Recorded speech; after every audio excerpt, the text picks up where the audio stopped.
just what we do now. I don't know. Bertha, you guys just started hybrid this week, question mark? Or 2 weeks ago. okay, yeah. Like, and it's like virtual. You're just narrating everything you do. I narrate everything I do. Like, I care, like the roomies care. They don't care. Also, they're way ahead or not doing what we're doing. And then the Zoomies are like, ugh, same. Like they're way ahead, way done, or they're like, they've muted me and they're playing video games. So like, but I'm just like, okay, let me share my screen. Just 1 second, guys. Thanks for your patience. 0 people care. I'm making up people in the Zoom chat, like we talked about, like, wow, Mary, you're doing great. There's no Mary in the class. That's not a person. Like, oh my God. Like today I was telling you, Meredith, that I had my 30-minute evaluation. Yes, we're having 30-minute evaluations at my school. So it was nerve-wracking, and I had a question and nobody answered. So I said, great, thank you for your answer. thank you. Yes, that is correct. Thank because, you. They literally. public. Yeah, I'm doing what I did in the classroom, where I was like, hold on, like, I love that you asked that. Can I add on to that? But instead, A, they didn't ask that. B, it's not like, can I add on? It's like, I'm going to add on. And I'm clarifying things that 0 people have asked. Like I'll have like soy alto next to estoy bien. And I'm like, oh, I'm lying. I'm staring at the chat that's empty. And I'm like, ooh, what's the difference between soy and estoy? Okay, I love that you asked that, Molly. Thank you. And then I like go into it and I'm annotating on the Zoom like a jerk because I'm just lying. Because it's like, it's ridiculous. And then a couple will go, oh, cool, in the chat. And I'm like, oh, maybe it was the question that you wanted to ask. No, not okay. It's not pedagogically sound. We're all gonna need like a little bit of therapy after this year, but like Absolutely. Also, we're gonna be fine next year. We'll just be answering our own questions and ready to rock and roll. Right. I am super excited. Let me make sure. Yay, Bertha, you got us recording. Bless you. Because I forget the button till like 5 minutes in. Welcome everybody. I am super excited to have all of you here, obviously, a few of you who are getting perfect attendance, near perfect attendance. Just kidding, we're not keeping track, but I can make a Word doc if you need like PLUs. Wink, I got you. Okay, make it look real official. My name is Meredith White. I teach Spanish just outside of Atlanta, Georgia, in Gwinnett County. And we are hybrid. So as I said, we have roomies, Zoomies, everybody in between. We have people that are roomies one day, Zoomies the next day, it's whatever. And we are super excited to host Bertha Delgadillo, who is amazing, like here in Georgia with me. Be jealous, you should. She's incredible. And she's gonna talk about authentic resources and also I think share a new resource, ... that I think is free that she mentioned. Because originally when this webinar series came about, I thought, ooh, let's do the 6 core practices. And I know Joe tweeted about this recently, but because he was kind of in on my thought process, I was like, let's do the 6 core, the actful 6 core practices. Let's get 6 people who like rock a core practice. And then nobody said no. And so it was really exciting. So 6 people turned into like 40. So we're here till Memorial Day, which is really exciting. I was like, yes, this is awesome. So Bertha was like, go to like authentic resources. I was like, you got to be it. So we were super excited when she said yes, because this is, I think as just was mentioned in the chat, like a lot of our classroom situations. Yeah, Amanda mentioned in the chat, a lot of our classroom situations are the same or very similar. So from this, and I know from Bertha for sure, there's resources, of course, but also like camaraderie, you're not alone. It's all the things. So hopefully you feel that from her, which I feel every time she and I interact. So I'm super lucky to get to be in the same state. Bertha, you want to tell us where you are and what you're teaching this year and kind of what your situation is, because it just changed. Yes, so thank you so much, Meredith, for putting together this amazing series of PD. I am thrilled to be part of it. I mean, how could I say no? I mean, anytime that so many things I've learned from you, you're talking about, I'm amazing, you're amazing. I mean, yes, Georgia, I mean, we're representing Georgia for sure. Woo! So I am Bertha Delgadillo, and I am a Spanish teacher from Savannah, Georgia, originally from Mexico. I don't know if Mexico the house. But yes, I am originally from Mexico, but I live in Savannah. That is my home. I've been in Savannah since 2004. Married, and I should have crossed paths earlier in life, but we didn't. Right. So somehow we missed each other. But yeah, so that's where I teach. I've been teaching for 7 years. I started teaching in February 7 years ago, almost 8 years ago, and in the middle of the year. So you can just imagine. Currently, I am teaching hybrid. I started teaching hybrid 2 weeks ago, but I did virtual for almost a full year. I can't believe it's almost a year, guys. We all we're close to having our year anniversary. And hopefully we close the book. But yes, so I have been teaching virtual for most of the time, but I also started teaching hybrid recently. And yes, I echo everything that Meredith has said with the roomies and zoomies. Although I would say that some of the roomies do bring light. I realize that I find myself more energized now when I see some of them, because some of the ones who came back are actually students that I have previous strong relationships with. And oh, wonderful. Oh my God, I have to say that.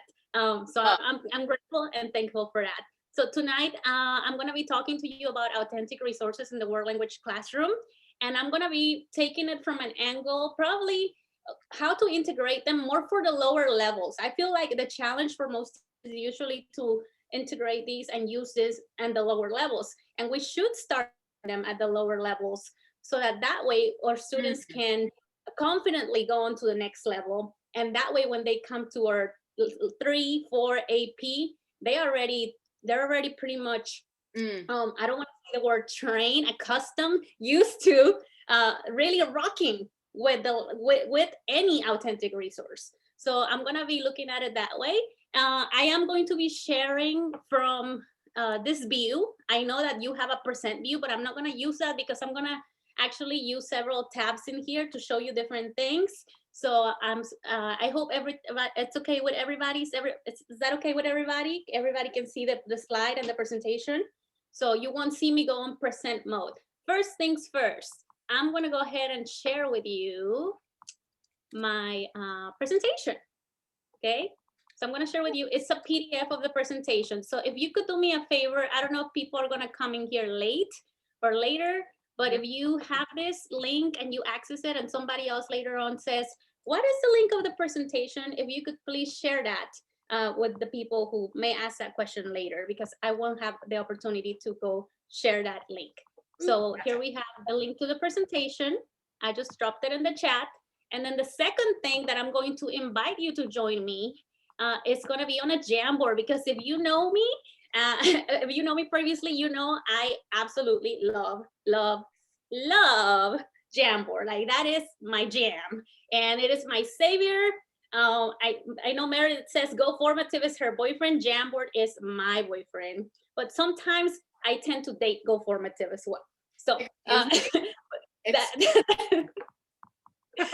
way it is. That's the way it is. So I'm going to invite you to come and join me on this jam.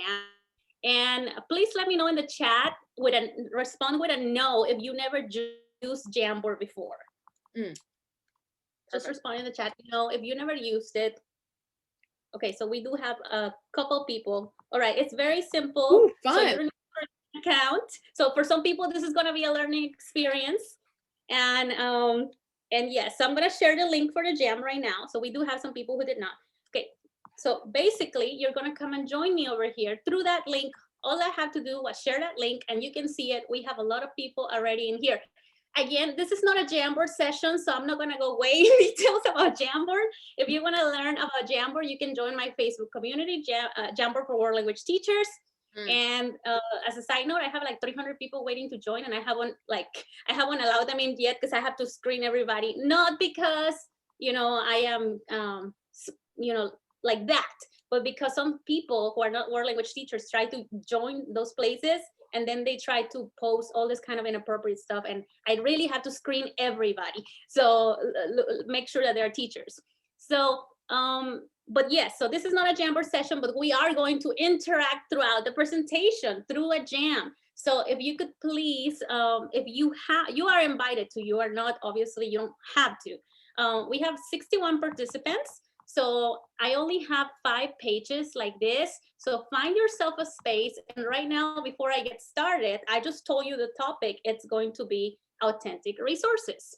So maybe before even looking at my presentation, you can grab a sticky note. And the way you can grab a sticky note is there's somebody already ahead of me in the instructions. That's what I would say in the class. Yeah. So what you will do is you will go to the left if you're brand new to the Jamboard, and then you are going to click on this little icon right here. That is called a sticky note. And then you're going to type, we're just going to do it for fun. A prediction. What do you think is something I am actually going to say about authentic resources? What is something you know, like, oh my God, she's talking about authentic resources. I know she's going to say this. She cannot skip that. And so you're going to go to the sticky note and type a prediction. Okay. And we're going to take like a minute to do that because it's got to be really quick. Then the second thing that I want you to post in here is a question you're bringing to the talk tonight about authentic resources, a question that you have. And you can put your name in there or not, up to you, okay? So again, I'm gonna ask you to join the jam, and you can go on page 1. Obviously, we can't have 20 people writing on page 1. So you can go to page 2, 3, 4, or 5. They're all the same. I duplicated them because Jamboard is awesome like that. You make a lesson and you can just hit duplicate and voila, you have an extra one. So yeah, so if you could put a sticky note, and we're only working on prediction and question. Prediction and question, okay? And you know what? I may not mention everything that you are assuming as a prediction, and that is okay. And we are, gonna draw from this knowledge from everybody, okay? And then the questions are gonna go over here and just drop them in there. You can make the sticky notes little, you can make them bigger.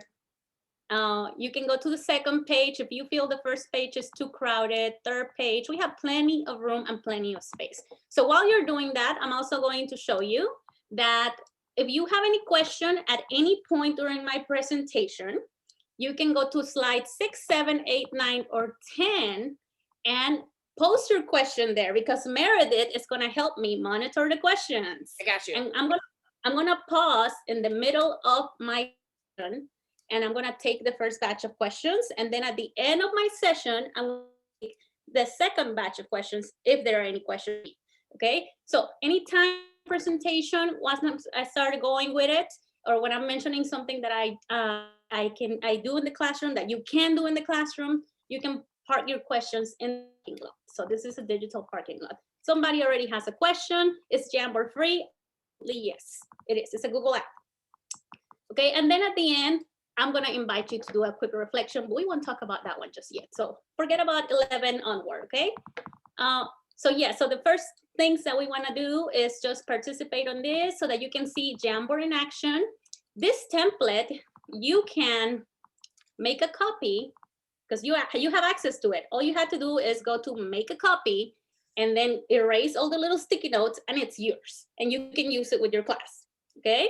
So you can use it with your class, and if you're like, well, I don't want it in English, I want it in French, okay? Go to the shape feature, put a shape on top of there, lock it, and then you go to the text feature, and then type. I'm just gonna type French because I can't type French. Sorry, French teachers.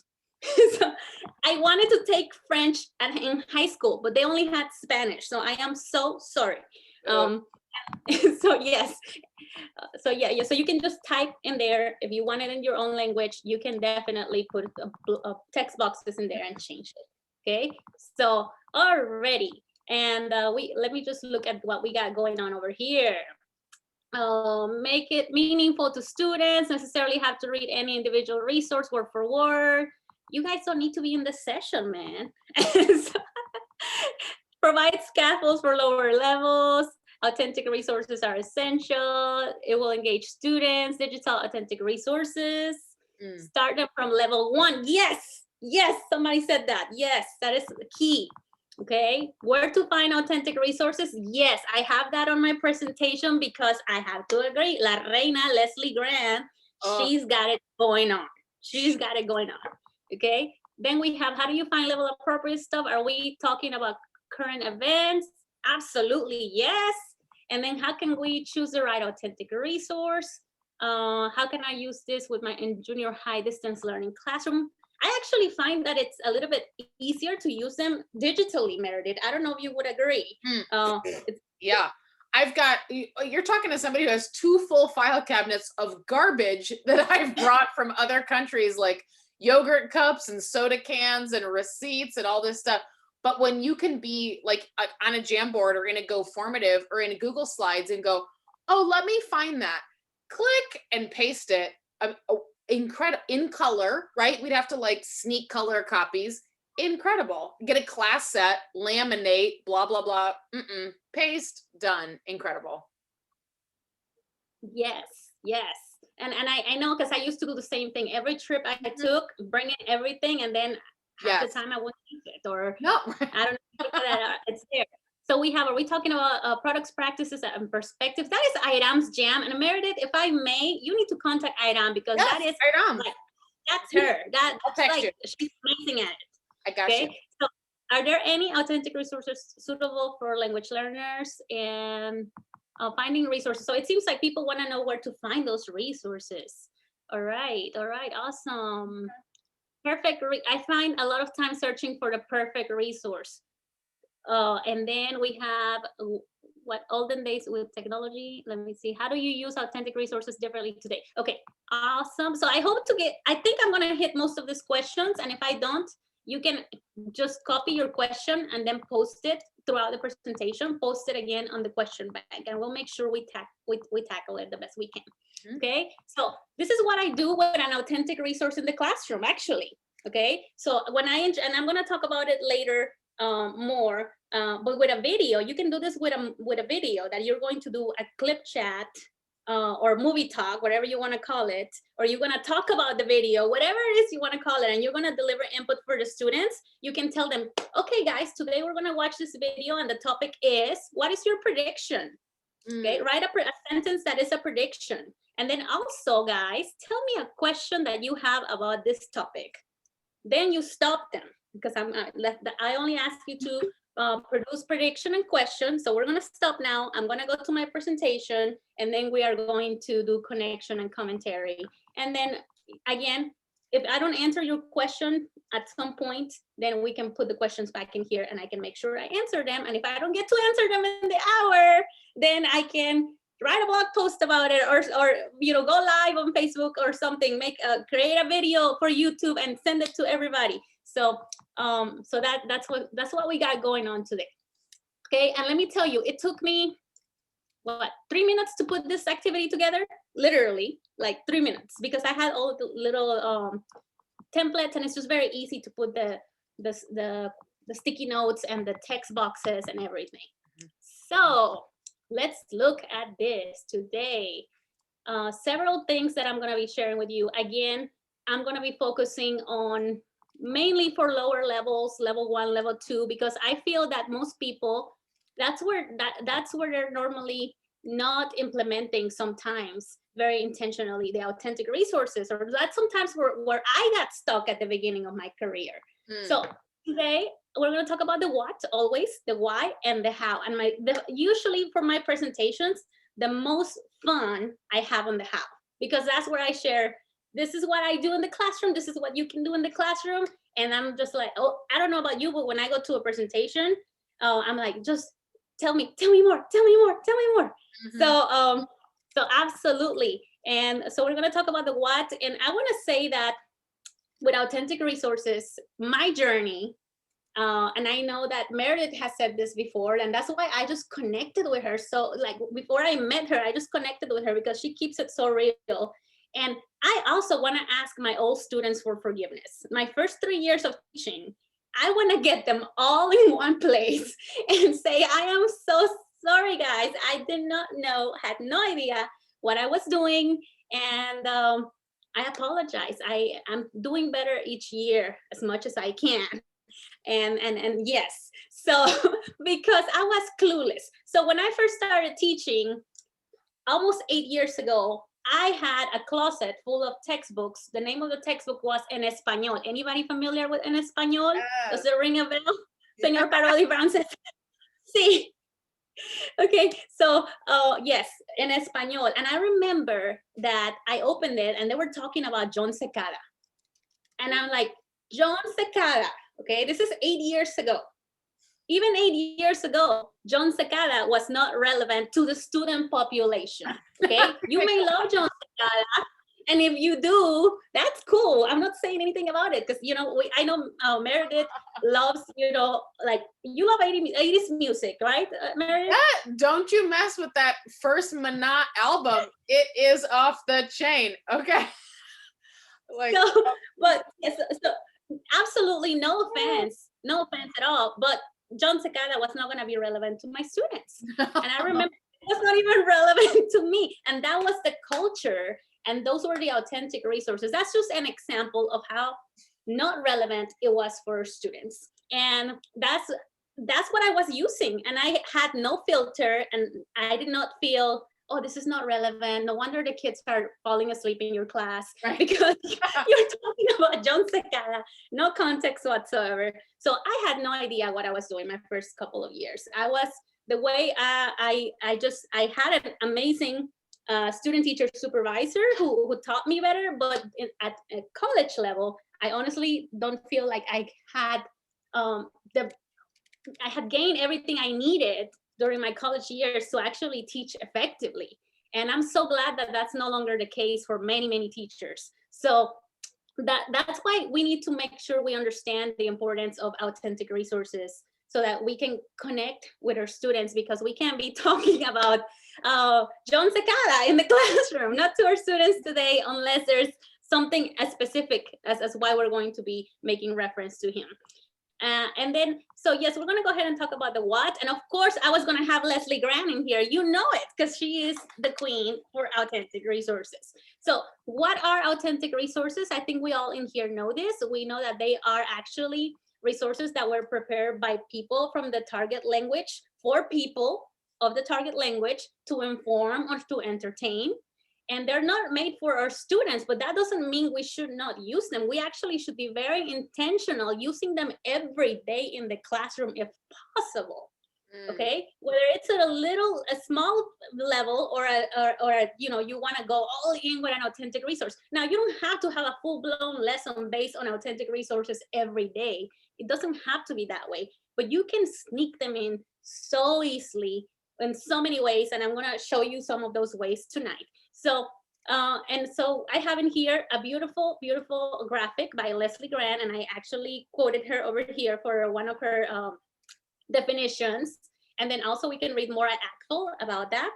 And authentic resources should be that. They should be authentic, they should be accessible.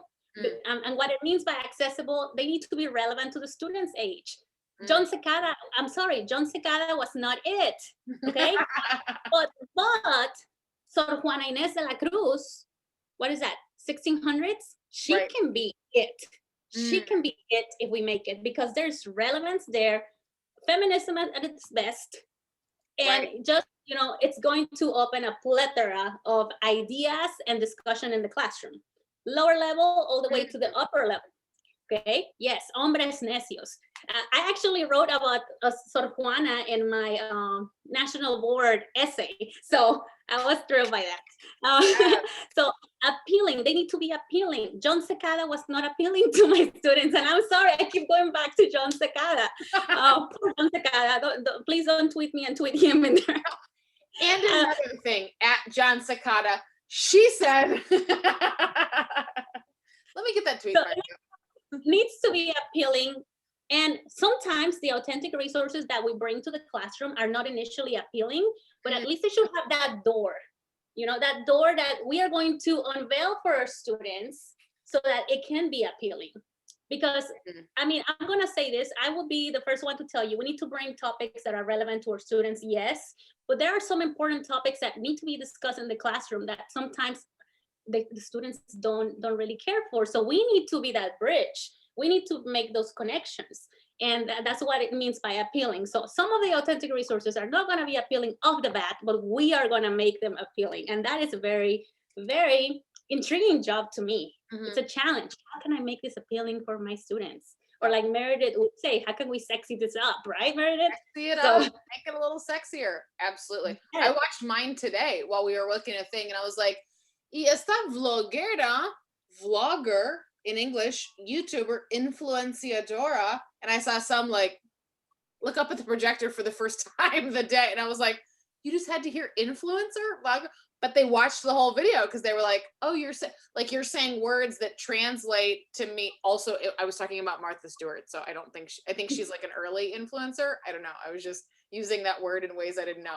But yeah, like they're not paying attention, but they're like more selective, I guess, than we are, or something, where they're like, yeah, don't care. What'd you say? And then they're in. When I am in, absolutely, or you can talk their language even in English, even if it doesn't translate. For example, like spill the tea. When I was introducing Sor Juana Inés, I was like, clase, ella es muy interesante. Mucho té. And I had my coffee mug, and my students were in the chat like, LOL. Don't care. I got their attention, right? Because there is a lot of tea. So yes, so absolutely. So that's what authentic resources are. That's what we need to be looking at. And I'm not gonna dwell so much time on this. We need to highlight real people with comprehensible, authentic resources, because we are the ambassadors for the target culture. And we are the ones who need to, we need to make sure that our students are represented in the classroom and we need to make those connections. We need to show them that they are more alike than different, that we are more alike and different as a human race. And that is very important when we are looking into authentic resources. That doesn't mean that you cannot bring a joke and, joke around with like the little, some people, I know that some teachers do the jaja jueves, like, love and funny jokes. That's fine. That's perfect. That's a perfect opportunity to bring some authentic resources as well. So I have a quote over here by the book The Keys, because that is one of my favorite books, where I was starting to understand things, and those books just really told me, Bertha, you're messing up. Bertha, you're messing up. You need to change this. This is how it's done. This is not how it's done. It's not how this book is telling you. This is how it's done. So by working with themes with real world context, learners are able to consider how the content of the unit connects with their lives, their community, and the world. And we want to be that bridge.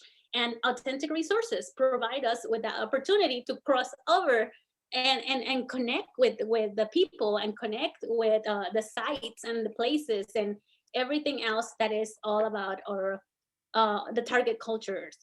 So where can you find authentic resources? We always have to think like heritage speakers. Where would they find authentic resources? You as a teacher and I as a teacher, we should be following, if you have an Instagram account, we need to follow themes, hashtags, and things like that. Instagram is the #1 place where I personally find my authentic resources.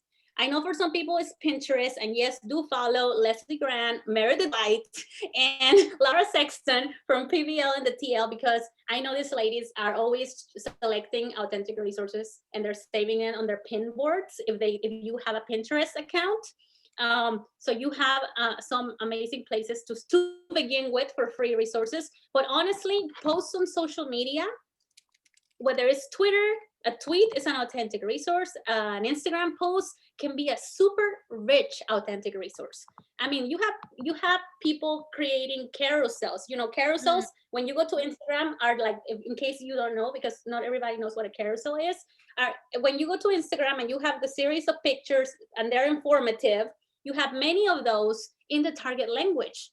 I found some amazing ones about like fashion that is sustainable. And it was so interesting, totally on AP level, but super comprehensible for like a level 2, level 3. Wow. So social media is my best friend when finding authentic resources. We can go to infographics, authentic images, artwork, comprehensible literature.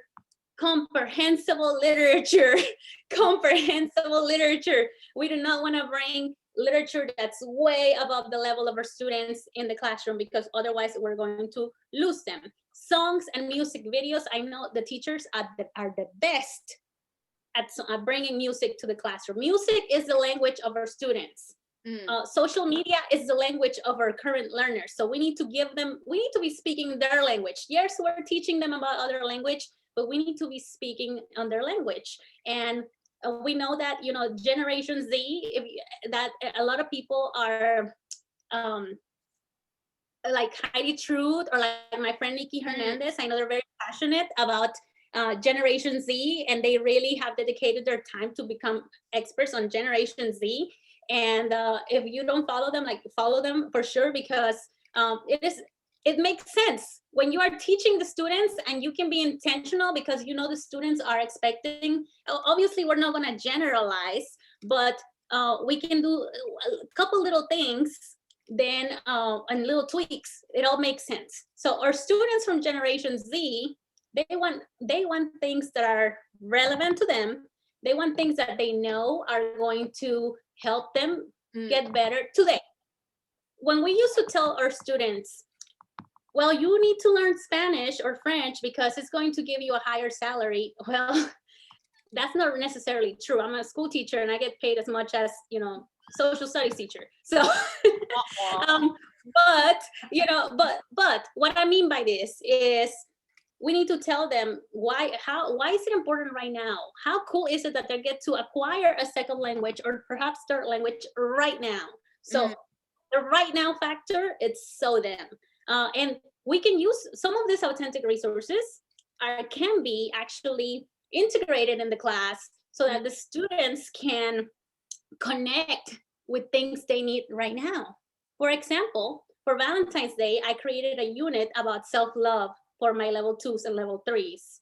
And they were connecting with that. And I gave them tons of authentic resources with that. And I'll share some examples of that as well. So excerpts of articles, blogs, you don't have to give them the whole article if you don't want to. Nobody said you have to give them the whole article. Don't give them the 3 pages. Let's look at one paragraph. Let's look at one together as a class, and then on their own, then you can have them do some annotations.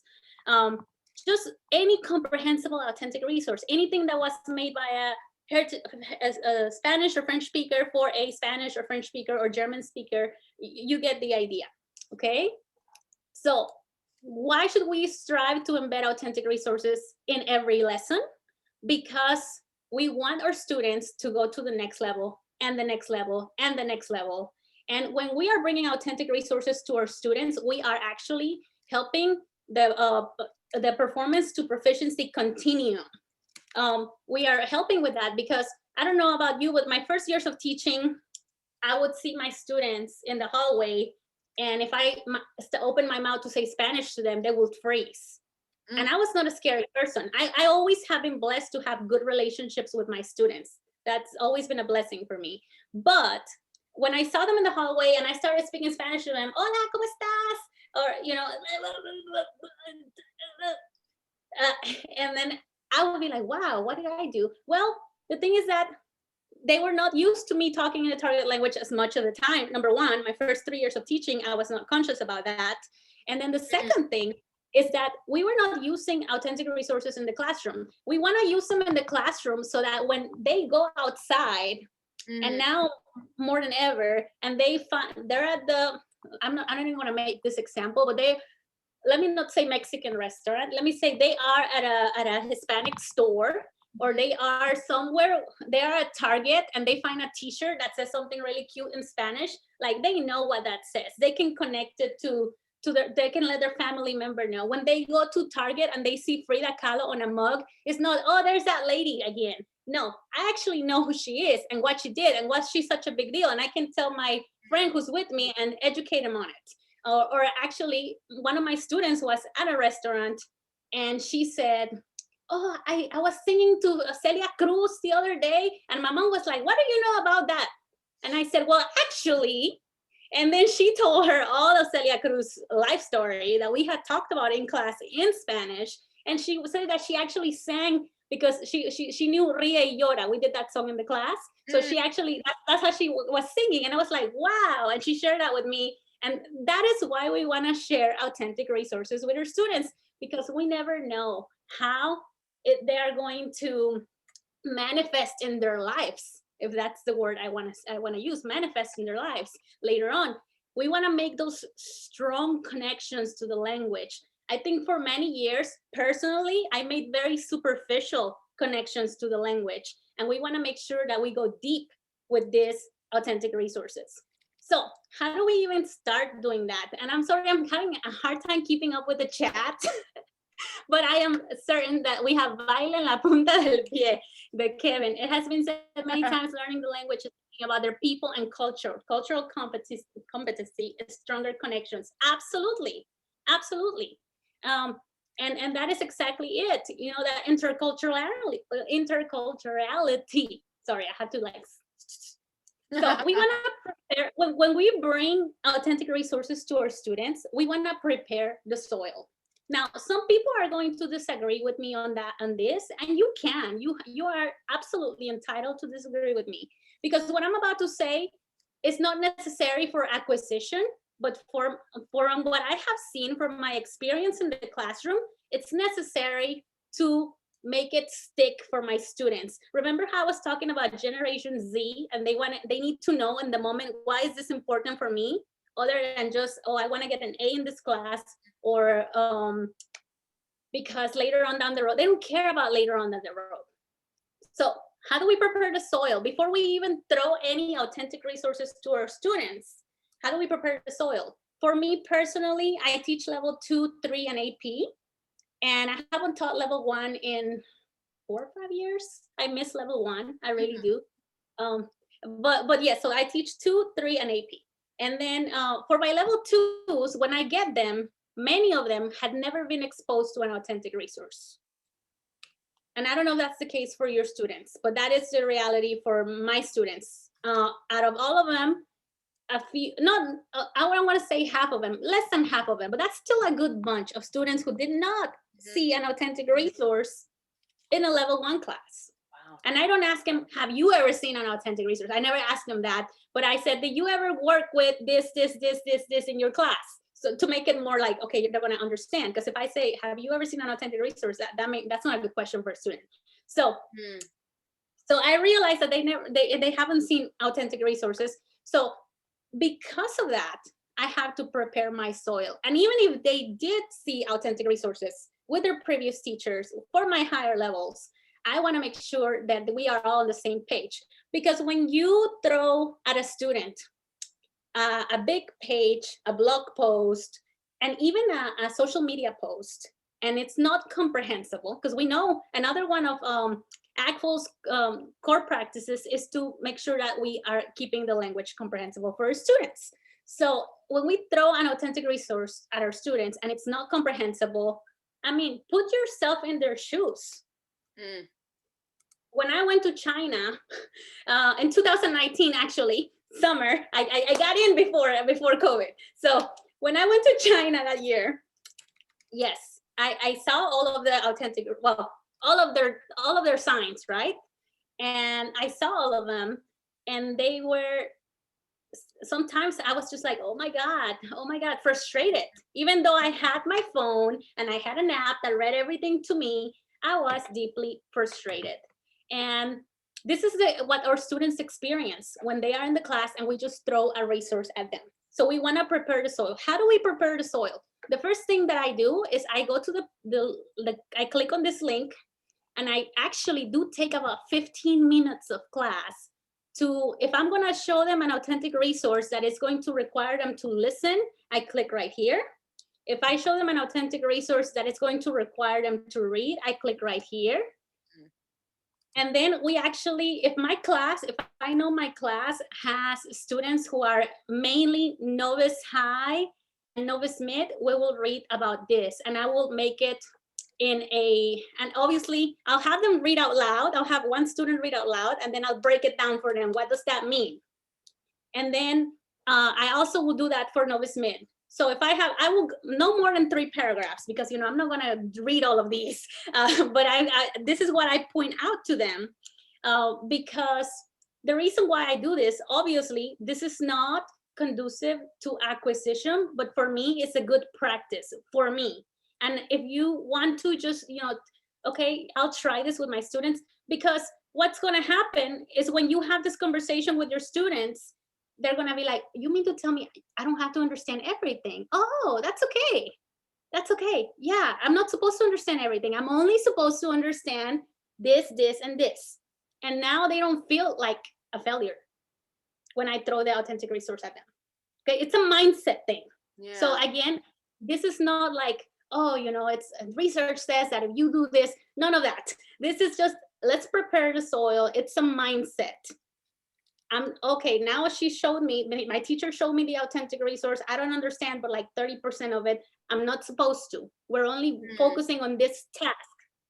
So I like to do this with my students. And then obviously at the beginning of the year, I do talk to them about proficiency and what it means to be at each of the different levels. And that's a whole other conversation. But so this is not new language for them. So it's not like we're going to do an authentic resource and then this is new language for them. This is not new language. They know what novice high, novice mid, novice low. They know about that. So we look at it closely. And then I do this the first time I am going to use an authentic resource for the first time ever with a class. I only do it once at the beginning of the year. And then I actually, then we do the authentic resource and we move forward. So that is something that has worked for me. And, maybe you want to try it and it may work for you. And that way it kind of really calms their nerves because like I said, they now realize that they're not expected to understand everything, because you can tell them you're not expected to understand everything, but it's like in one ear, out the other. So it's like, no, let me show you the research. Let me show you okay, let me talk to you about, what you should be able to do. And then not only that, by showing them this, I am opening the door to my students. They leave my class in level 3 or AP, and they never come back. They know where to go find what they need to move on to the next level on their own. Because I believe it or not, it sounds silly. You don't need it for acquisition, okay? You don't need it for acquisition. But I have a handful of students who have actually left the class. One of them did not go to college, but he is growing on his proficiency. He's going to the next level, and he still sometimes sends me messages just to communicate. And then I have one who's at the college level, and she sent me a message in the summer, and she said, I found this podcast, and it is great for your intermediate level students, and then this other one would be more suitable for your novices. This child just graduated from from high school, and she's on her first year of college, and she's messaging me to share with me resources for like my novices and intermediate. Yes, I'm gonna keep doing this. So I realized that since I started doing this at the beginning of the year, talking to my students about proficiency and every now and then pointing them to the same, then my students are, when they leave my class, they actually feel like they have taken ownership of their acquisition journey. And I think that is important for our learners. So that's the first thing, prepare your soil, and then allow the authentic resources to serve as a bridge to get closer to the target culture and inspire curiosity among your learners. We don't want to turn an authentic resource into, oh, I want you to identify the 20 rooms on this house, and I want you to make sure you have this article and this article, no, we don't want to do that, because they're not going to connect that way. Right. We want to connect them to people and places and the target culture and the target language. We want to bring a song that they're going to add to their playlist, that they're going to listen at their own time, or when they go to that restaurant, they're going to recognize it and get excited. And we want them to recognize the people we're talking about in the class, the movements we're talking about in class. And we want them to be able to talk about all of that. And yes, I am. Product practices and perspectives are the key for authentic resources. So first of all, we're going to talk about make authentic resources comprehensible. So in order for us to use them in the classroom, prepare the soil and make them comprehensible. And what I mean by that, does that mean we're going to be changing everything around? You could, not recommended, but you could. But first, we're going to make sure that these authentic resources they either already do or have the potential to grab our learners' attention quickly. I mentioned that earlier, because if it's not interesting, or if we can't open the door or unveil that door, and then it's nothing interesting in there, even if we make it comprehensible, our learners out of here. So we want to make sure it has that potential. Then we want to make sure that we front load target phrases or language. And then we want to make sure we break it down and we add visuals if necessary. These are the points, but I'm actually going to share with you examples because I don't like it when I go to a presentation and I get awesome information and nobody shows me the how in the classroom. I need to know the how in the classroom because that's what's practical. So we're going to go ahead and go. But our first pause for questions. Do we have any questions on the parking lot or in the chat? I don't think we have any in the chat that have gone unanswered. Let me double check. I lost the Jamboard. There it is.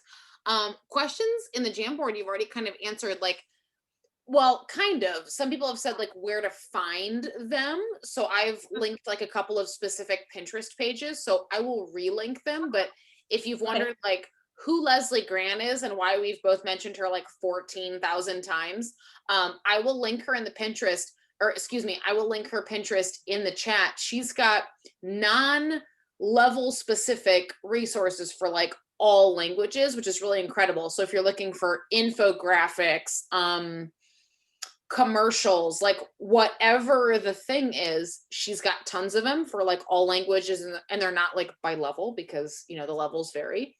And I think that's about it. Somebody had asked on the Jamboard, like, are we talking about current events?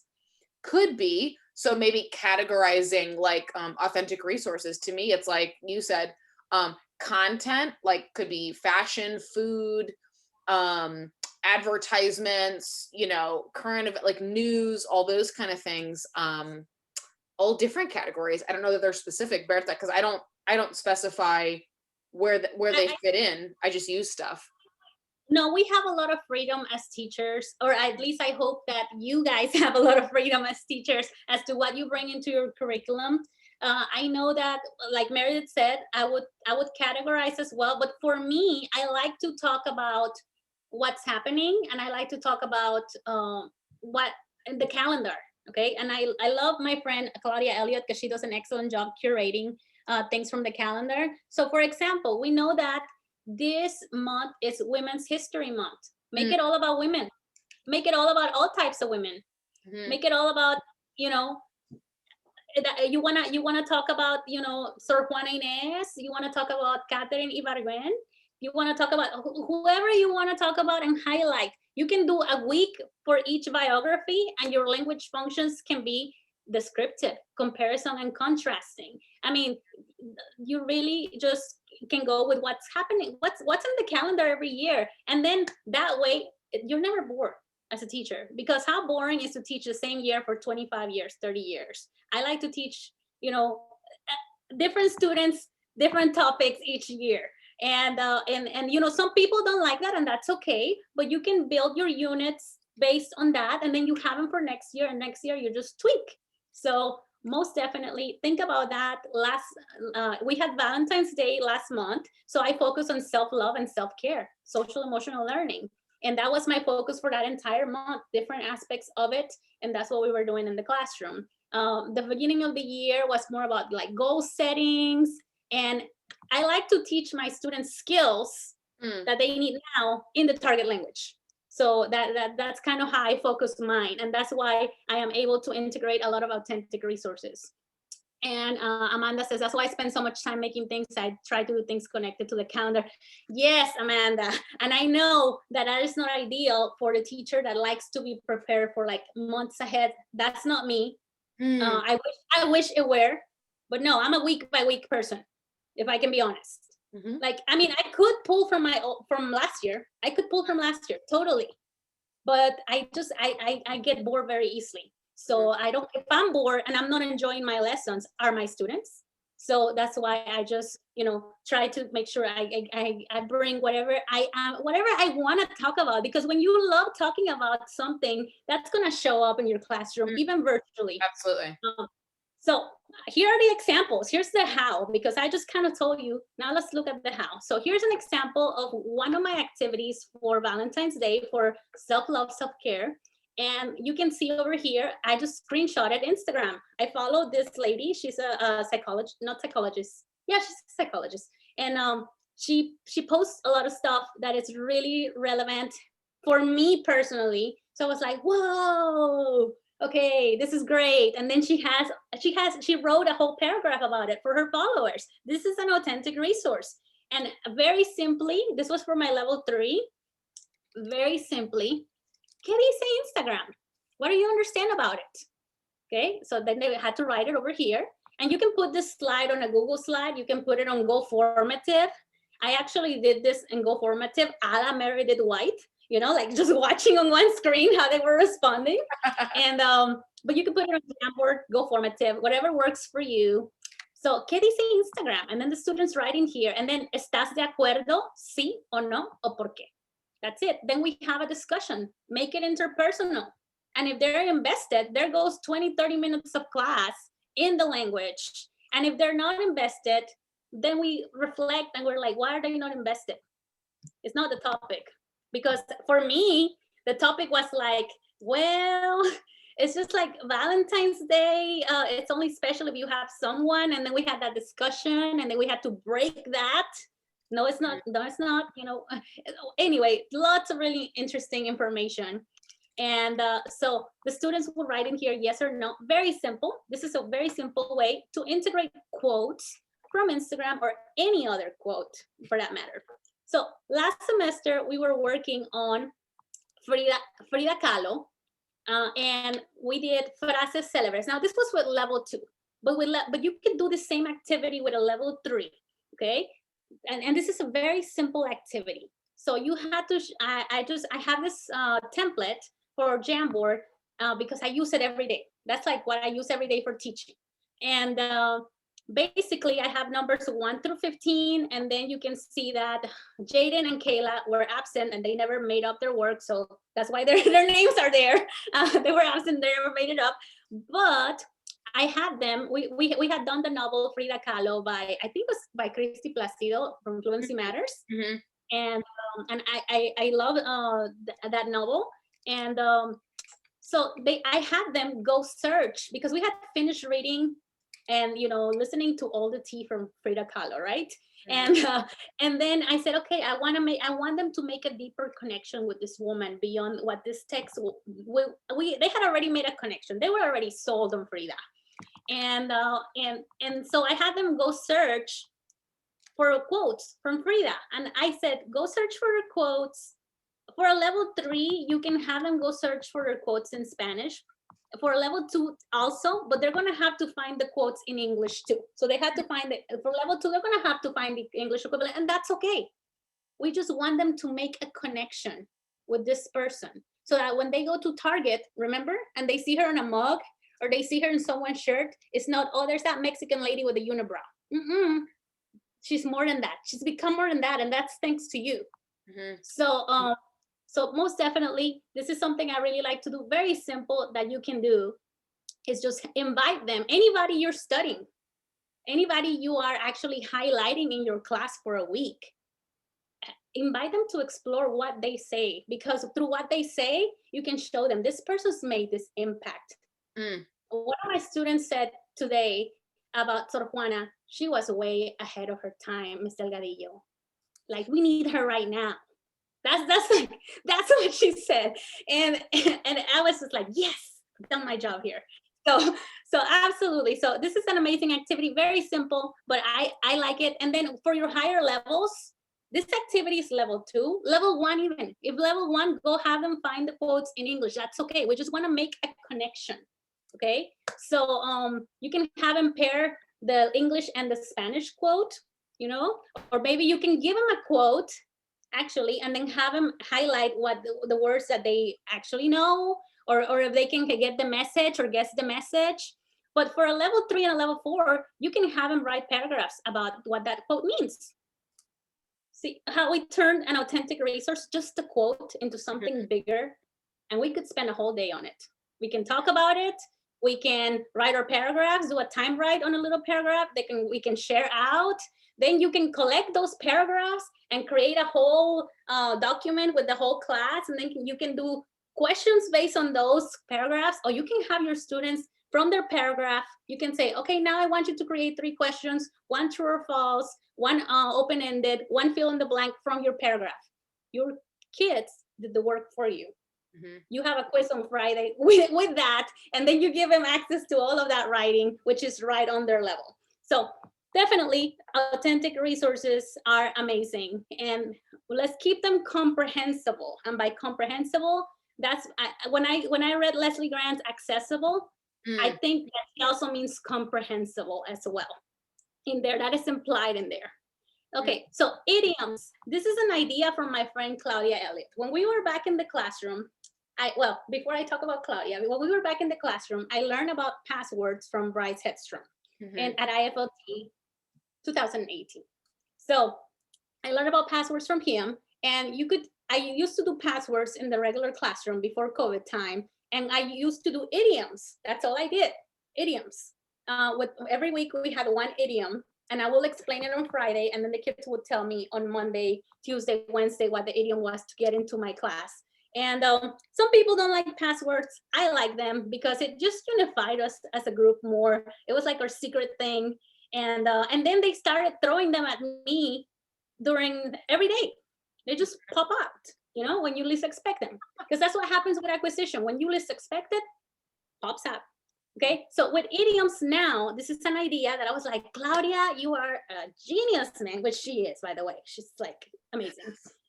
So she shared with me this activity. It had other activities. I was going through a little crisis, and she shared with me some activities for AP, okay? And this happened to be in the activity, and I was like, whoa, that's amazing. So she has her cartoon right here, Tirar la Toalla.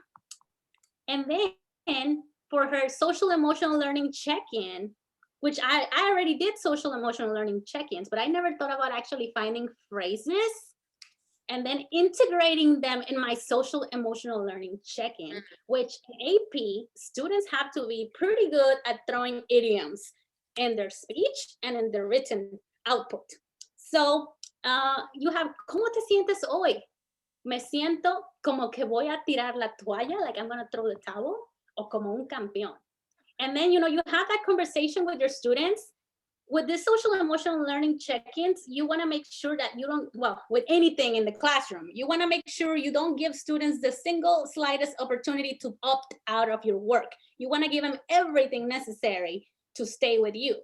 So here are 2 phrases, and this is an authentic resource. This little cartoon is an authentic resource. That's an authentic resource. She made it comprehensible right here. This is how we make something comprehensible for our students. And then over here, she provided scaffolds, and she led them to use them right away. We don't have to wait till you memorize. We don't have to wait to have a vocab quiz. We don't have to wait for any of that. We're gonna be using this every day in the morning. So they're gonna know this. They're gonna know this. It's gonna be very natural for them. Okay. So absolutely, that's Claudia's Facebook group. And then want to add emojis into your work. Thank you, Meredith. That's another amazing one for that. So here are other things that we can add. So we talk about quotes, we talk about idioms, infographics. How do we integrate infographics in the classroom? How do we make them accessible and comprehensible? I got this infographic from Facebook, actually, a Facebook group. And it was about amor propio. I made an graphic organizer because if you look at my Jamboard products, they're all graphic organizers. And I've used graphic organizers. And my first presentation ever that I ever did was for the World Language Teacher Summit in 2019, I think. And I talked about foldables in the classroom with paper, because basically I am really good with graphic organizers and I can make them on the spot. And that's why Jamboard works for me, because I can just, like, okay, I don't have a lesson. Give me 5 minutes and I'll have a lesson. So, and just graphic organizer all the way. So here is the infographic about amor propio. And here's something very simple for the students to connect. I'm not asking them to memorize this list. They don't have to memorize it.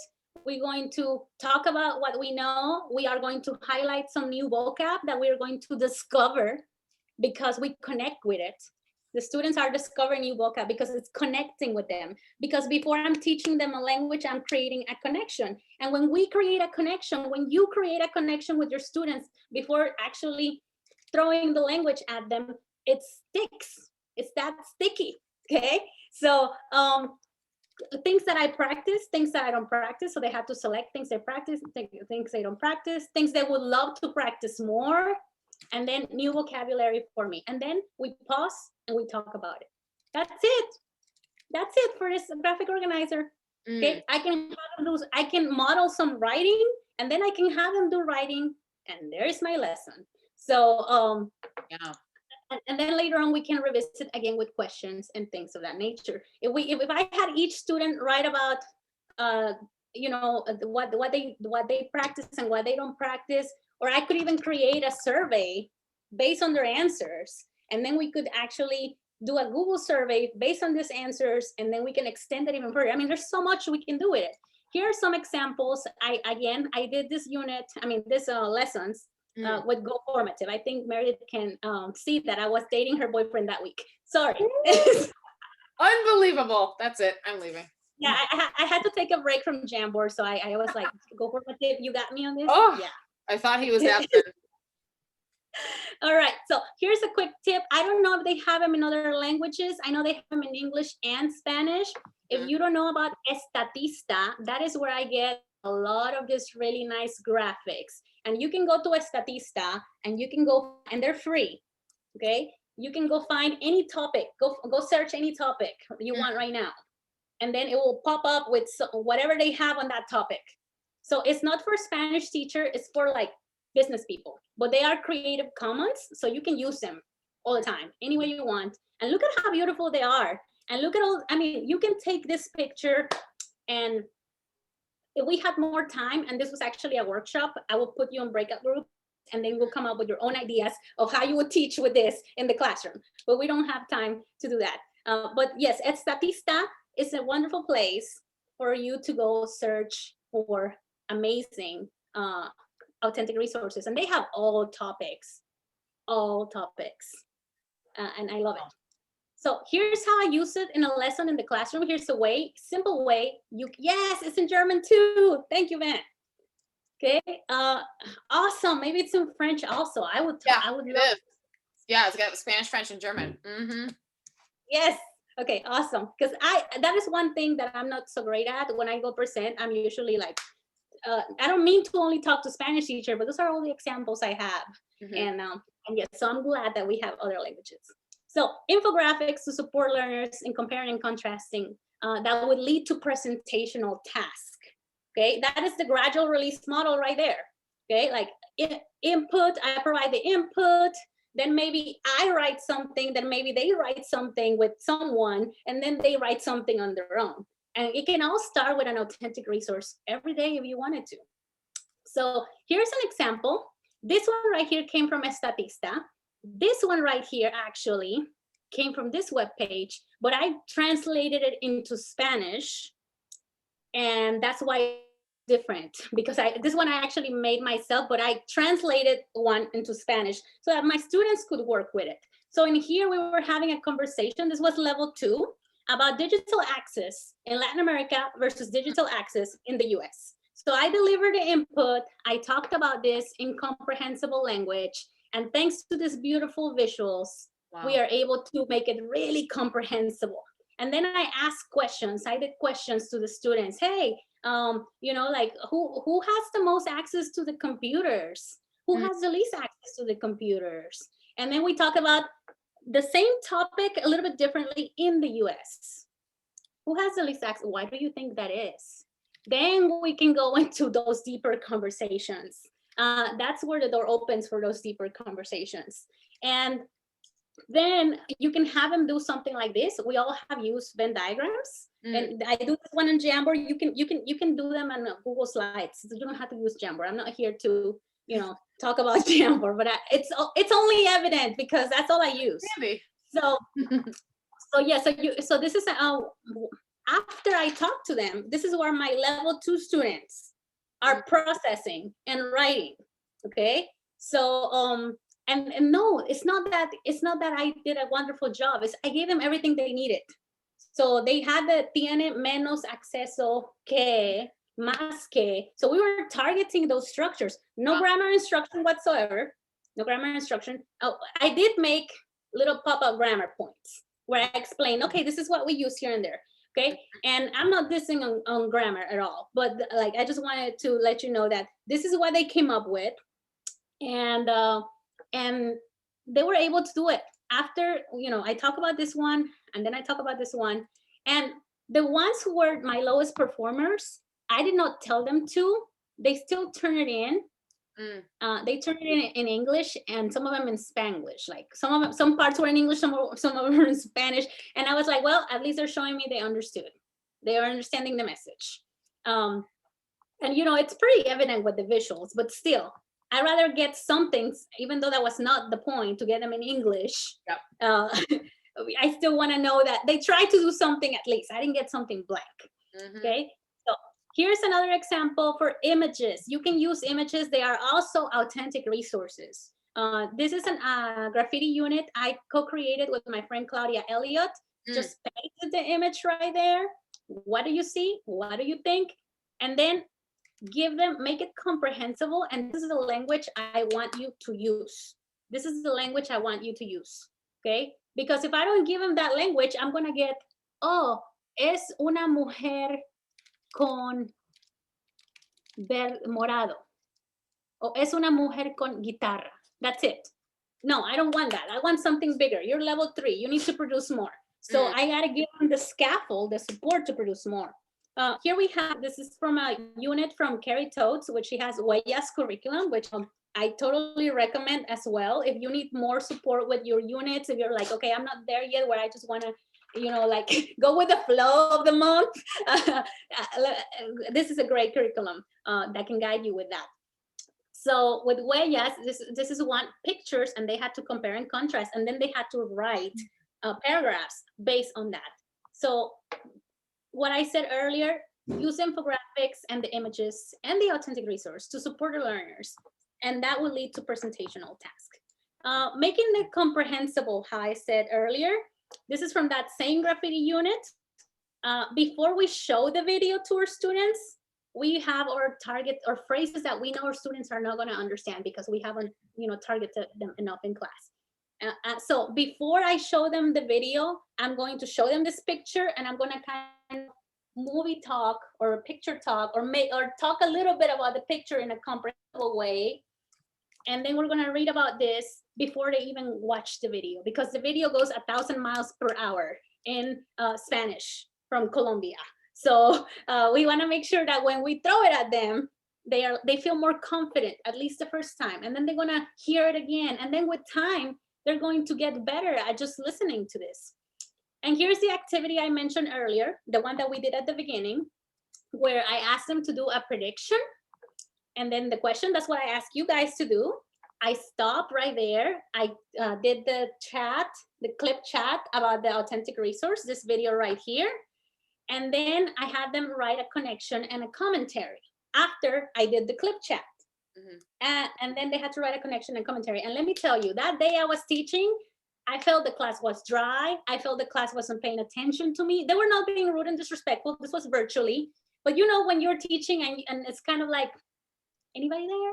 Like, so. Like a seance. Hello. Yes. But when I asked them to do the connection and the commentary, I asked them to write it in English or Spanish. This was a level 3. So a lot of the language was more advanced, but I wanted them to write it. And oh my God, I cried that day because I read their commentaries and connection. I cried because I'm like, God, they're paying attention. They made connections. One connection I have with some of the artists is that they express their emotions in a positive light, which is something I find myself doing often. I mean, you just have la graffiti es significado para mí porque sus razones para hacerla son muy positivas. Okay, it's not perfect Spanish, but just writing in Spanish and just not using Google Translate. So, I mean, just the connections and their commentaries were just, to me, like they just made me so happy that day. Because like I said, I thought that day I wasn't really reaching them. And then it turned out I was. Okay, so we talk about songs. You can do so much with songs, and I'm not gonna go so much in depth with songs, but you can introduce the artist. We know this. If you're gonna bring a song, please introduce the artist. Please introduce the artist. Do a little bio. Don't let that opportunity swing by. Talk about how handsome he is. Tell them that if he's more handsome than your husband or not. I tell them all the time, and that gets their attention. And and then sometimes it's like, but Maluma is what, 20? And how old are you, Mr. Delgadillo? Yeah, but my husband is also younger than me. Sorry, like. None of your business, children. None of your business. Right? Or you can disclose the business. Like I'm like, yeah, my husband's all of your business, and I will tell you everything. Introduce the artist in a comprehensible language. Explore the location of the song via Google Earth.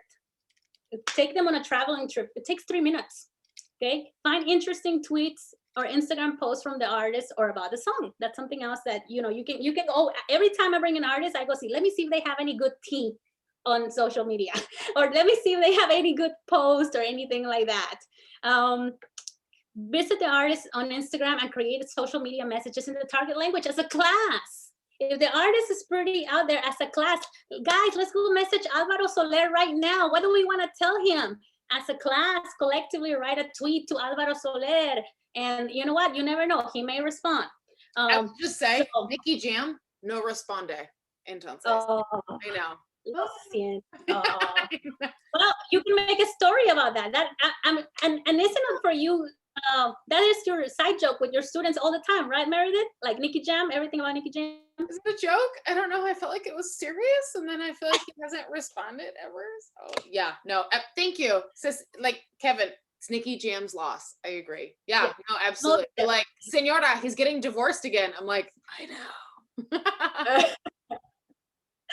So absolutely make those opportunities. You're creating connection. I mean, Meredith's creating connections with her students through Nicky Jam. I mean, that's an everyday conversation. You could always, you could act like you're obsessed with the guy, and every day, like, let's go see what Nicky Jam just posted. We're saying in the target language, right? So something else we can do, well, mainly when we do songs, we don't want to give them a long list of the words from the song. You don't even have to do a close activity with the entire song. You can just do the chorus, focus on the chorus, focus on another part that is meaningful to the student or something you are working with, or a message. And then, because what we want to do with the songs is we want to create a connection. We want to, remember the bridge I was talking about? We want to provide experiences that are going to lead the learners to add those songs to their playlist, so that when they go on, do whatever it is they're going to do, they're listening to Spanish music. And if my student tells me they're listening to Bad Bunny, like, I know some people are like, God forbid, okay, no, they're not going to listen to it in my class. But you know what? If they're listening to him on their own time, okay, you're listening to Spanish music. That's all I care about. And yes, standard 5.1, 5.2, nailed it. I always tell them why I don't play him in the class. I always tell them that, but I'm like, but I always make it a point that I know who he is. And yes, Miss Delgadillo listens to some of his songs sometimes, just not with you. So that's kind of like my thing with that. So tell or co-create a story based off the video, follow it by a write and discuss a la Mike Pito, because I learned write and discuss from Mike Pito, so I had to give him credit for that. And absolutely, like Kara Jacobs is amazing at creating stories of songs, and she has a lot of them on her TPT store. I know she has an amazing one with So Yo. I mean, so you can do that too. But whatever you do, enjoy it.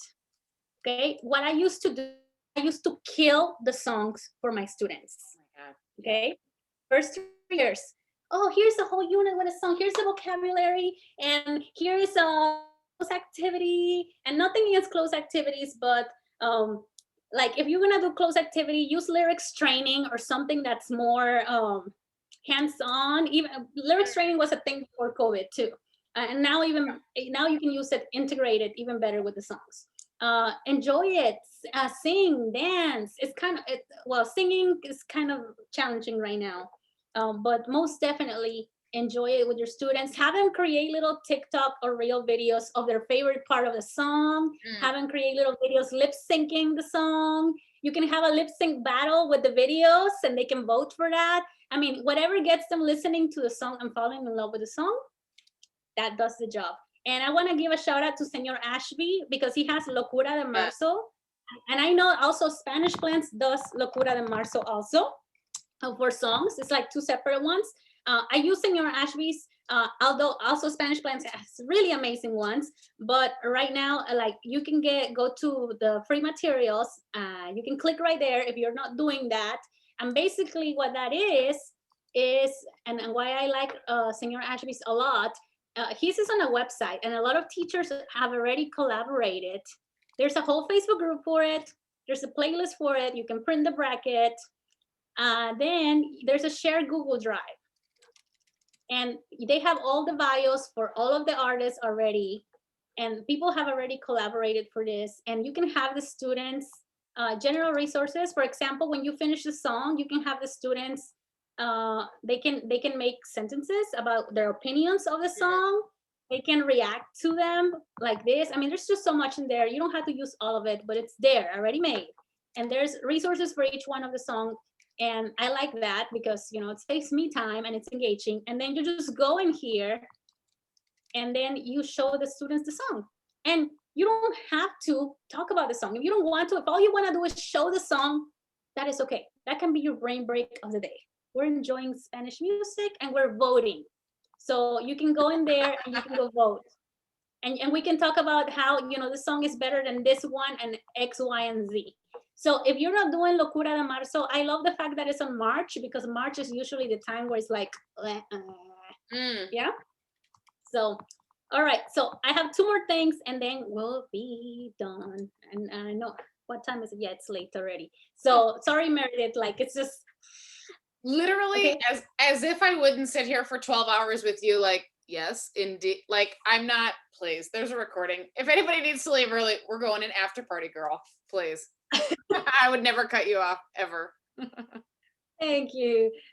So if you have to do multiple and long articles for like something like AP, and they're just, some of the AP articles are just like, geez, where do you get this from? Book. So you can go find your own, or you can go select the good ones from your book, okay? And then you have the students check out the articles on a given topic. I have them do annotate on the article or just record right here different things like name of the article, country, something you found informative, you found informative, something that surprises you, something that you agree with or disagree with, something that you relate to, and then any vocabulary. Now with this, guys, I am more intentional vocabulary just because we have a test to take in May. Right. And I started my AP class in January, so help me God, because we're like, my poor kids, it's like, but you never gave homework in Spanish 3. Yeah, I know, like, sorry. Oh, we do now.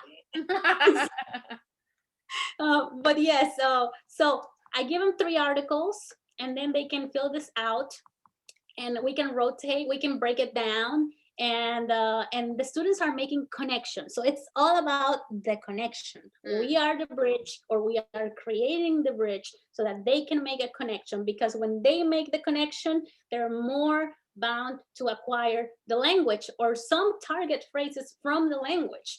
And we want to always strive for those connections. And so this is, you can get this this graphic organizer right here. You click on get your copy here, you can get it right there. And then strive to invite students to make self-to-text connections. So same thing.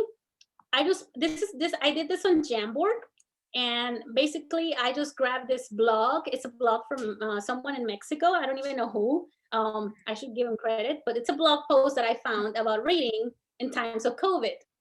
So we were doing this with my level 2 class, and I took a screenshot of this, and then I did the whole IPA style just for interpretive reading.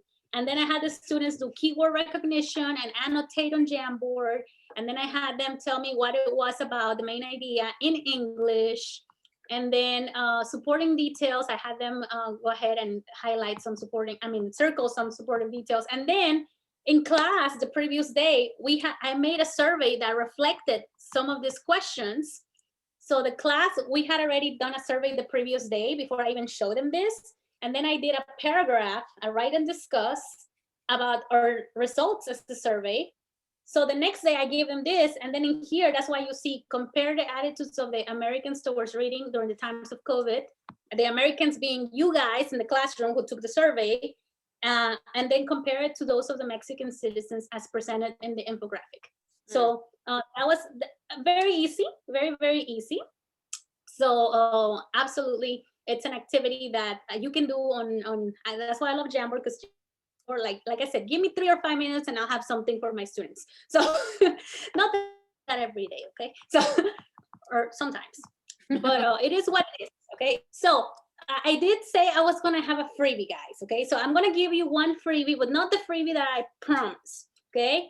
So here's the freebie, because I'm gonna have this one available. I'm working on a jam, because I'm gonna have it available on Jam, and it looks like this. It's annotation symbols.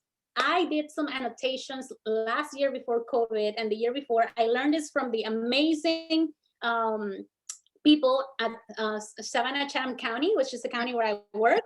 The PD people in my district are incredible. So I had to give them kudos because they do an outstanding job. Wow. And I used to go to their sessions and they gave me this handout, and it's for annotation. It's actually an ELA. It's an ELA practice, but it works very well with target language, with your target languages. So what I used to do is you give them an article, print an article, or a reading, and then they just had to make those annotations in the class. So I'm working on making this a Jamboard activity, and I'm gonna have it available in French, German, Spanish, and if I can get the Italian version, I'll do it in Italian too. Okay, so I'm gonna have it available. I just don't have, I was gonna have it done today, but guess what? It's great. I had my eval today and I was like, I'm gonna get it done today. So I'm sorry, it's not done. That's the one I was gonna have ready. I did say I was gonna have it ready. But in the meantime, you can click right here and you get access to this one right here, which is not as exciting, but here you have the template for the activity that you can do with your students. And all you have to do if you want to use it on Jamboard, go to File, Download, and download it as an image, and then upload it into Jamboard as a background. And then you have it as a Jamboard. So something else that you can do with authentic resources, especially with reading, the ones that are a little bit more extensive reading, you can have the students in groups create questions, but you got to instruct them to create different types of questions. How I mentioned earlier, you got to tell them, give me a variety of questions. What do I mean by that? I want true or false questions. I want multiple choice questions. I want questions that are open-ended questions, and give me the answers too, by the way, okay? Because you're gonna make a quiz with this, that's gonna save you time. You obviously you wanna filter the questions, but you quiz later or an activity later on Go Formative or on GimKit, whatever rocks your boat. But it's gonna then connect the students to that source again. So they're gonna get repetitions of that authentic resource. And the students have done all the work for you, because this COVID time is all about working smarter and not harder, my friends. So that's something that works for me very well. You can change this. I share it so you can make a copy and you can put whatever language pleases you. And then this is just a cool one for brainstorming. So when you are showing them a picture, you can have them brainstorming groups, and then you can get it. But if you click on the presentation right here, it will make a copy for you. Okay, it will make a copy. It will force a copy for you for that resource as well. So that's the preview I'm going to give you. If you follow me on social media, if you are a member, well, not a member, but if you're subscribed to my newsletter that I email my people once a week, or at least every other week at the most, I am always sharing news about events, information, useful information, when I release a blog post, when I release a new product on my store, or when I am going to be presenting free paid conference. And also, I also share freebies. So if you're in my email list, because I know Rebecca is on my email list, and Kathy is on my email list, and Iram is on my email list. Mm-hmm. You're gonna get Mirna is on my email list. So if you're already in it, you're gonna get the notification first. Like, I have this freebie ready here. You can, here it is. Pick it with the language you want. And if you are not in there, you can just go to my blog, profesoradelgadillo.com, and anywhere where it says name and email, put your name and your email, and you'll be added to that list. Okay. So you can go onto my blog and then just add yourself by just going to where it says name and email. Anywhere you see name and email, just put it there and they will put you on my list. You can follow me on Instagram, Facebook, Twitter. And then I have 2 Facebook communities. Don't ask me why I made 2, but I did. So the first one is Transformation Through Acquisition Driven Instruction. And actually I have a reason why. I was presenting too much on Jamboard inside Transformation, and I did not want to annoy my people who are not Jamboard fans. So that's why I decided, and Jamboard just needed its own thing going. So nothing but Jamboard inside this community. But thank you so much for spending an hour and a half with me. Like, forgive me, Meredith. I always do awful with my timing. Maybe you can give me some tips on how to stay on time, because I struggle with that everywhere I go. Are you kidding me? And you are just, you've seen any of my sessions? I literally go 30 minutes over. I'm like, sorry, you know, like, no, I'm not very efficient with time. So no. And I would listen to you. Literally, I would hang out. Well, I mean, we have, right? We've hung out like all evening, all whatever. So yeah, I would, you could go on, like I said, 4 hours, and I'm like, yes, link, Google, yes, paste. Like, please, are you kidding me? The amount you share, the amount you explain, like, I am so, and I know I speak for so many people, like, I am so appreciative for you and your generosity. And I know you and I really value like the highlight reel, not the highlight reel over the like under the highlight reel, like what's really going on. So I know like Angelica and I were in the chat like, like, hard to get students to do much these days. Absolutely. Like, you're not alone in that. Like, Bertha is by no means saying like every single student engages like 100% beautifully, like, but we're, you know, highlighting the best things that go on. And Bertha, I know you and I have had that conversation of like, hello, is this like, if the ghost of Rebecca is there, you know, make a sign like, oh my God, are you here? And so, yeah, no, you're incredible. Like, please. No, thank you so much. And you know, if we had the time, we would be closing with contributing a connection and a commentary. But the whole reason why I did the Jamboard is because I wanted you to see it in action. Like, let's do it. I'll put a link in the chat. So so you can write a connection and commentary if you would like to on the Jamboard. You were already there, so any connection or any commentary you made in tonight's session, you can share it. And again, if you want to use this with your students, this is already done. All you got to do is go to make a copy, and you will have to click on everybody's stuff and delete it. But it's very quickly, like I can very quickly, I just got to click and then hit delete, and all the little boxes will go away if I wanted them to. So yes. So, but if anybody wants to share a connection or commentary, that would be awesome. But I know that a lot has been shared already in the chat, so that's why I didn't want to, like, you know, and then we didn't put any questions on the question boxes. I guess that was kind of like redundant because we already had a question placed. But again, that was another thing. And this is something you can do with your students that I've shared. If you already know this. If you follow me, you already know this activity. You can do an exit ticket like this. And then or something I understood very well for your students, something I got. Or maybe you could also do an anonymous exit ticket, like I can do this by myself, I'm getting there, or I'm lost. And then you can have the students put their sticky notes in there if you want them to. Okay. So absolutely. I shared a couple other things in the chat as well. And if you want, I know like Aram has shared like a couple Google Drive links. I've shared some different links from like Anne-Marie Chase in Nevada, who's amazing. She has an interpretive rubric that she uses with her students. So if you're looking at authentic resources and you're like, oh my God, seriously? Like, I have to find the thing, then I have to make like questions for it or whatever. She's got some great, or like Bertha's Jamboard things of like kind of putting it back on the students, obviously are awesome. And Anne-Marie Chase has some rubrics that are like open-ended. What did you understand? Is it at a word level? Is it at a sentence level? Is it at a main idea level, which is really cool. And she has electronic versions from, last March. My God, it's been a year. I'm fine. I love to do it. I love to do have them do the questions and especially instruct them to do the different types of questions, because my multiple choice, they're a GIMP kit.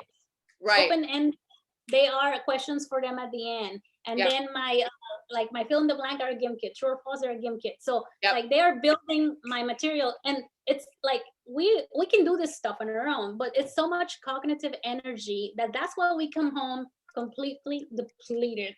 And put it on the student. So put it on the student, and it's easier to grade that way too. Yeah. Because we can think of 50 questions, but if you tell every student to come up with 3 multiple choice questions, if you have 30 kids like me, how many questions is that? Pick the best. So right, and then right, exactly. Like you edit the language where you're like, no, but like I see what you were saying. Boop boop boop, and then like absolutely done. So we've stuck I've stuck the transformation through acquisition driven instruction Facebook group link in the chat, but not the Jamboard one. So I need to add that one, or if you want to add that one. I think I've got all of them except your TPT store, but I can add that as well in case anybody's interested, because you've got your like amazing Jamboard templates and all those kind of things. And so those are fantastic. So we can add all those links, but the link to the presentation itself, which has those links, is also in the chat. And I will re-add that. So if anybody, so I keep saying the chat, if anybody wants the chat, just shoot me an email. And now I'm thinking like, Bertha, why didn't I do like, I should have done, oh my God, now I'm like thinking, I should have done like a Pinterest board for each speaker, like for each guest, and then pinned like all the links from, my God, okay, you might have inspired me. So that would be cool. So I'm going to put my email in the chat. I know a bunch of you, we've already emailed, we chat and all the things, but I'm going to stick it there. If you want the chat file, just email me and say, hi, I'd like the chat file, because it'll come as like a plain text file and you'll have all of those individual links. Some of them will repeat, but it'll basically be ignore the dialogue and it'll be a list of links, which is really cool. That way you don't have like, I mean, maybe you still have like 80 tabs open, but you know, you can like forget about them and come back later. Yeah, and also, I mean, also if you have the link to the presentation alone, that has all, most of the links I talked about are in there, like are embedded in the presentation. Anything that is this color, that's a link. It's an active link. So, perfect. Yeah. Love it. Oh my God, Bertha, how do I say, okay, first of all, when am I going to see you next? When are we going to have in-person things? Second of all, in person, I said AATSP, right? Mm-hmm. Okay, this summer in Atlanta. Yes. We're doing Scold too, so we're. Yeah, Scold's going to be all virtual. Yeah, I know. Sorry. I remember just last year around this time we were having a good conversation with Iram and Dr. Linsky. Thank you. You and I were sitting at the hotel bar with a little drinky drink, just chatting, whatever. Yeah, it was, that's right, Iram, and it was like March 5th, March 6th. It's literally been a year, right? Oh my God. Flag was the last in-person conference I went to. I know, that's you did not present that year because you got your award that year. Well, yeah, no, I forgot all about it and I was just chilling. I was like, oh yeah, we should have submitted. Oh well, whatever. Yeah, that's right. And so then I saw you. God, that's so crazy. Oh my God. Yeah, right, true. Myrna, exactly. It was going to be Mobile and then canceled. So it's been, Skolt was like 2 weeks later, 2 weeks after Flag, or so crazy. Oh my God. So Skolt this year was going to be Atlanta with me, but oh well. But we'll be there. We'll be there the 18th, like 18th, 19th, 20th, 21st, and we're going to do some comedy on that Friday night. We're going to do some comedy, like kind of a comedy game hour or like hour and a half, and it'll be really fun. But I can't believe it's been a year, and I can't believe, like Kathy said, like, you know, you don't want to have like positive parts of COVID, but also like there has been a lot of networking and like I think the virtual aspects of some webinars I'm hoping doesn't go away, because it's kind of fun to be like in you can just be there. Whereas before it would be like, do I get the time off? Can I get the whatever? It's been so easy to convince my school, like, can you pay for and I'm doing it from my living room. So I need you to pay for it. Thanks. Bye. And they've been like, okay, whatever. The sad part is that now, like, I can't take days off, PD days off to process this information because they're in the afternoon, conveniently, right? But but I'm still gonna request Friday of school off because I need I need to emotionally, mentally prepare. Yeah, amen. Well, I joked with Paul Jenneman, who's in Tennessee. Paul Jenneman's doing the Skull Comedy Hour, and he's one of the funniest people I know. He's so funny.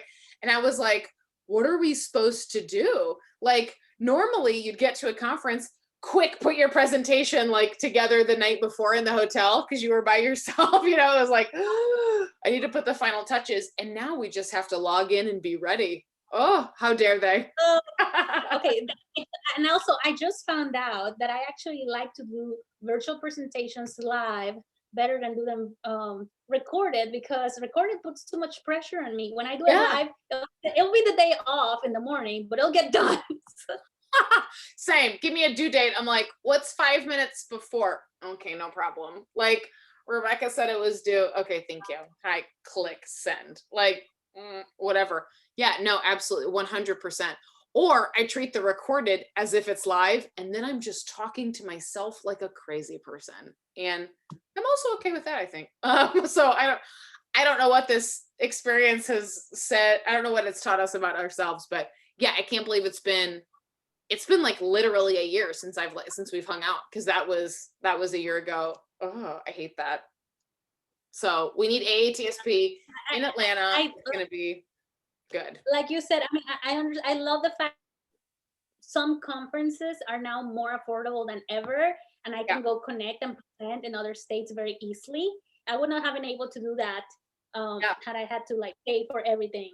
Right. And I know people can now go to all these amazing conferences for like 20, 40 bucks, 30 bucks, 50 bucks. It's super affordable.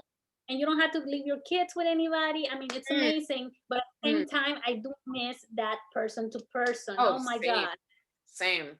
If I could just get a crusty bagel and like some lukewarm coffee with some other teachers, I would be happy. Like, I just want to be in a hotel lobby with a terrible scone and a tea that I didn't really want, but like that was all that was left.